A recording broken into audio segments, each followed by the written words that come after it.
Une forme n linéaire sur un espace vectoriel E est dite alternée lorsque, à chaque fois que f s'applique à n vecteurs dont deux d'entre eux sont égaux, le résultat est nul. Mais dire cela est équivalent à dire que f est antisymétrique, c'est-à-dire à chaque fois que l'on échange les positions de deux vecteurs de E sur les n vecteurs auxquels on applique petit f, le résultat est changé en son opposé.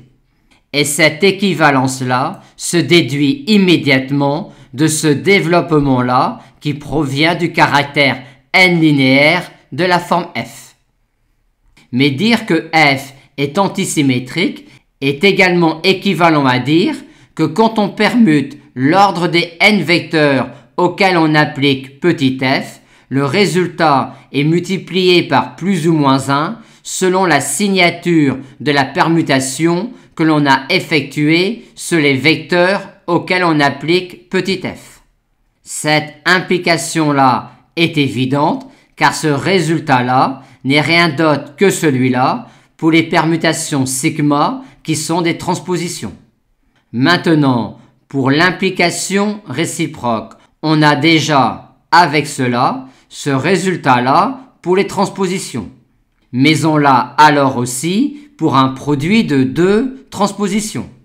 En effet, puisque l'on a ici l'action de la transposition τ1 sur cette famille de n vecteurs-là de E, on peut déjà donner ce résultat-là.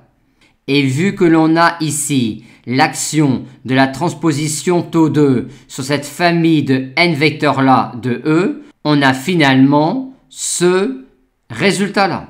On se rend alors compte que quand on a cela, c'est-à-dire cela pour les transpositions, on a alors tout de suite cela pour les produits de transposition.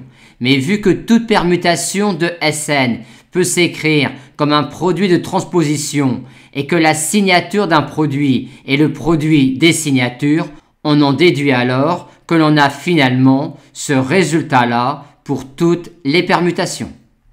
Et on a donc là, là et là trois caractérisations équivalentes du caractère alterné pour une forme n linéaire sur un espace vectoriel E.